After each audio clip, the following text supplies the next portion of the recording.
One of the nastiest countries to deal with is Canada. Canada was meant to be the 51st state. This state, it would be cherished. When I say they should be a state, I mean that. Fixation from the president has led to noise that Canada become the 51st state. And if you think it's all just trolling, look at it from this angle. See that expanding towards the Arctic is clearly on Trump's mind. But Canada as the 51st state would have massive unintended consequences, some deadly serious for the entire world, others absolutely hilarious. For example, Canadian statehood would be a huge gift to Trump's political opponents, given by Trump himself. The inclusion of Canada as 51st state would, politically speaking, create a second California that would go on to provide the Democratic Party permanent House of Representative majorities, electoral votes for Democratic presidential candidates, and a new advantage in the US Senate. Now, broadest brushstrokes here, Canada, like California, would be a state with more liberal, pun intended, urban centers and more conservative rural areas. Oh, and some separatists we'll get to. That means in a statewide election for US Senate, Canada would, in all likelihood, send two center-left politicians to Washington. Perhaps they'd call themselves Democrats, more likely they'd call themselves Liberal, the current center-left party in Canada. Either way, they'd reduce the built-in Republican advantage in the Senate, meaning more often Democrats and allies would control that chamber of Congress. A win for the tofu-eating wokerati. But two senators is the mildest of political consequences because every state gets two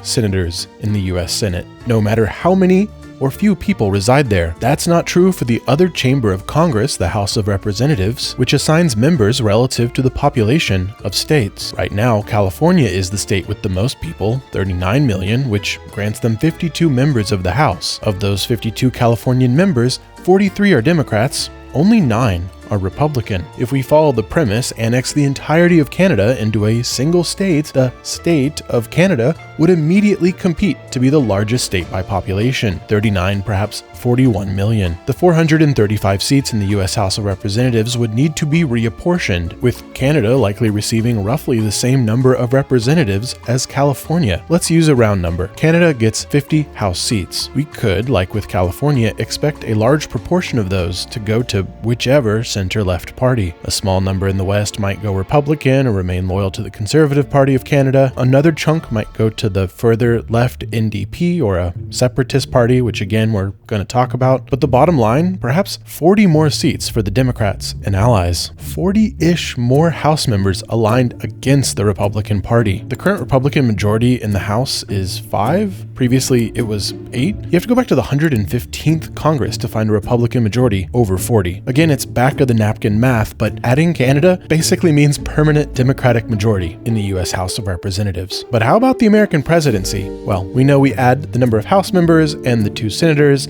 together to see how many electoral votes a state receives in presidential elections. So that roughly translates to 40 or 50 Canadian electoral votes for the Democratic Party, meaning more Democrat presidents in the future. Let's go B. And by the way, Canada's conservatives aren't carbon copies of American Republicans. Not that there aren't populists and MAGA types in Canada, but members of parliament and leadership of the Canadian Conservative Party have mixed pro-life, pro-choice views and don't want to overturn Canada's universal healthcare system. So even annexed potential political allies might be anathema. Listen, I know the impact on American domestic politics seems like small peanuts when we're discussing hostile takeover of an ally. The idea here is just to think if we suspended disbelief and gave Trump exactly what it is he wanted, the left would be more likely to control the House, the Senate, the presidency. The Democrats would exert more influence over judicial nominations, including for the Supreme Court. It's the opposite of what the Republican Party wants. And maybe that's worthwhile to Trump, who has a portrait of James K. Polk in the Oval Office, a president who greatly expanded the United States in the mid-19th century. Grow the country for personal legacy?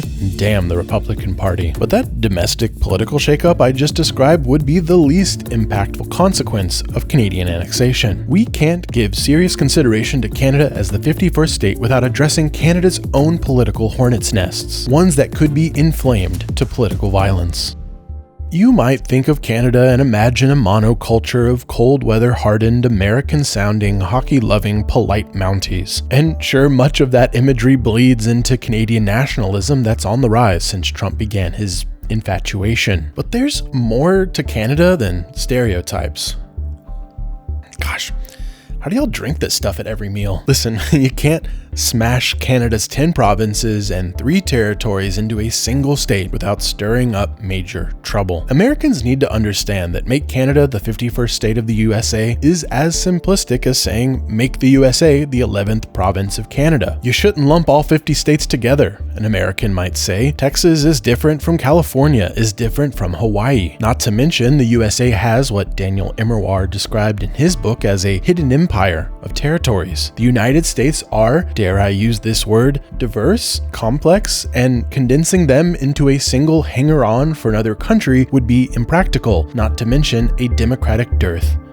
And just wrong. Canada, like the United States, is not a monoculture. There are indigenous people, French Canadians. Many of the early settlers in Canada were people who didn't want to join the Americans in being independent from the British Crown. Hundreds of thousands of English, Scottish, and Irish immigrants came to Canada in the 1800s. None of these folks I just listed are necessarily natural Americans. Therefore, condensing Canada into a single state in the United States must be met with identical analysis. Impractical, democratic dearth, wrong. Further, integrating Canadian politics would be no simple affair. Canada's constitution grants provinces more power in areas of health, education, and natural resources than the equivalent American state. But differences in federalism are just the start. I mentioned separatists a couple times. Did you know there is a large section of Canada that isn't unanimously thrilled about being part of Canada? They're the so-called sovereigntists of French Canada, found in the province of Quebec. Here, people tend to identify as Canadian, but also as distinct Quebecois due to their French heritage. Colonization and conflict between the British and French empires gave us the Anglo and French Canada we know today. Now, eventually the British came to dominate in political power and language. Over the years, most of Canada has been fine to keep the British monarch as head of state, even when becoming a British dominion in the late 1800s. Canada has a parliament and prime minister modeled off the Westminster system, and the governor-general still performs the ceremony of the British monarch in Canada, such as dissolving parliament before an election. The seasoning in Canada is very British, but not everyone has been pleased with these British developments. Political groups in Quebec have supported an independent sentiment among French Canadians since the 1800s. Their advocacy has ranged from the defense of French culture and inclusion of French as an official language of Canada to full independent nationhood, completely separate from Canada. In the 1960s and early 70s, this even boiled over into political kidnappings and the Montreal Stock Exchange bombing.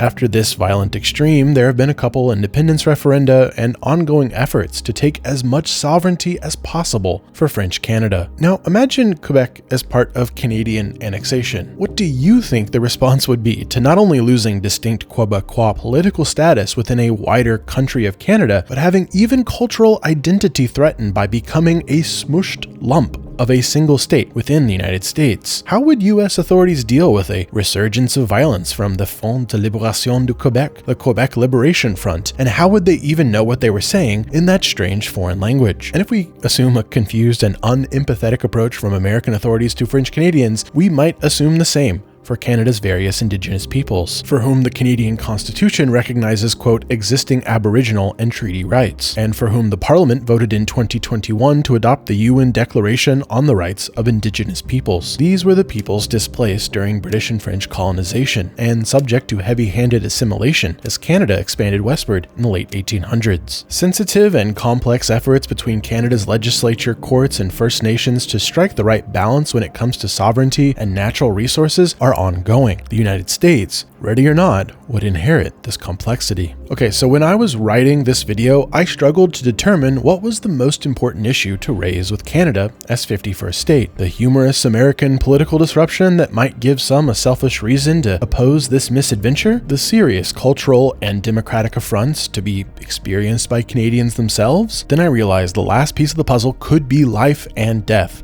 Not just for Americans or Canadians, but for the entire planet. We need to talk about geography and defense.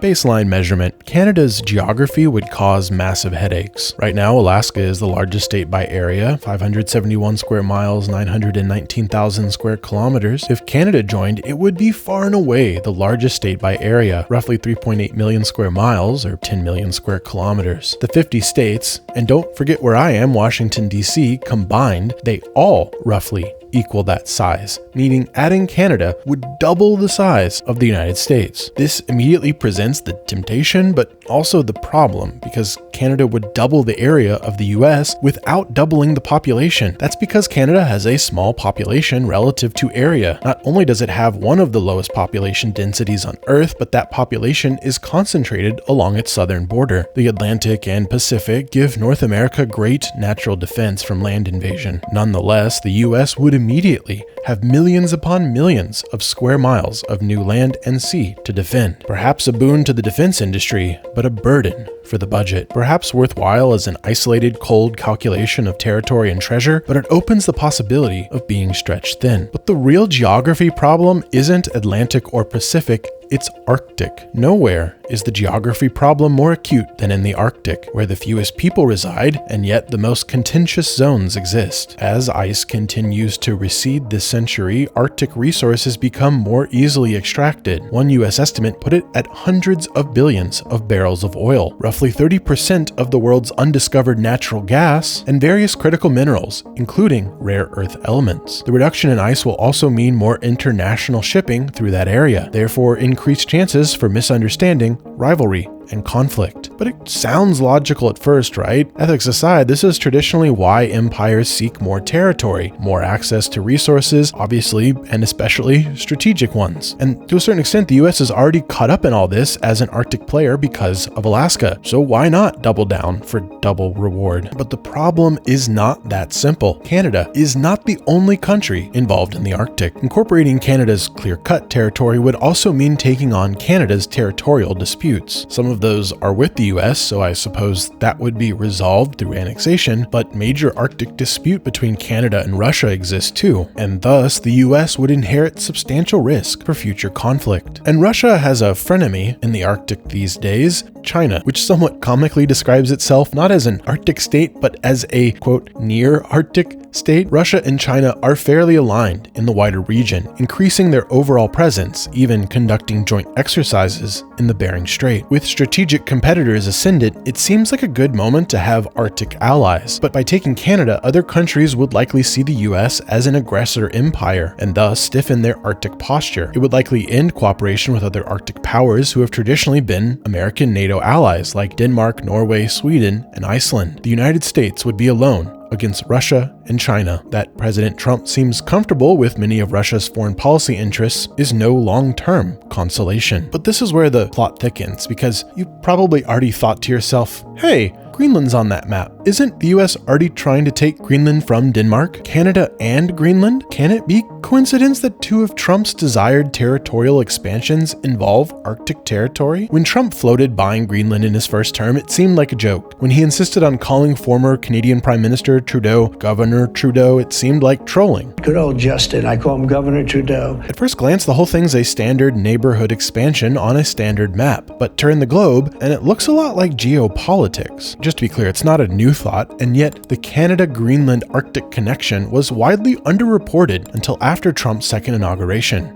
It's become cliche to describe our era as a return to the great power geopolitics of the 19th century, when big empires clashed and monarchs sent young men to their deaths for the glory of the nation. In this view, Trump and Putin are sovereigns, perhaps sons of the matriarch Victoria, playing with toy soldiers on a map, moving lines because it's pleasing to them. To seem smart, other analysts, not going to name names, might assert what you're seeing isn't a return to 19th century great power politics. No, it's a return to the BC world of Athens and Sparta, when great leagues of city-states naturally expanded until they clashed, as described in Thucydides' History of the Peloponnesian War. But whether we describe it as a return to 19th century great power struggles or give it a pretentious term like Thucydidean realpolitik, the image of the US controlling Canadian and Danish territory in the Arctic becomes clear. It's a setup. Just as the US took parts of Mexico and the Spanish Empire in the 1800s to its advantage over European powers, just as the US placed bases and forces behind the Iron Curtain in the Cold War to its advantage over the Soviets, so too must someone in Trump's ear be presenting a cogent, if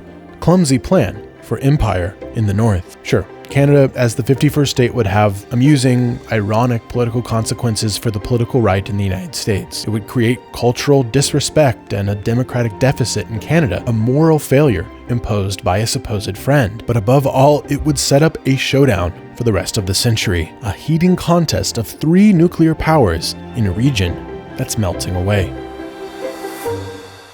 I'll be real, your response to me saying I quit my job was a lifeline. Actually did need the help. So thanks to all the newest patrons and paid subscribers on Substack. If you're able, consider joining for exclusive content, a little personal access to me, and my unending appreciation. Heads held high. Happy Warriors. Later, y'all.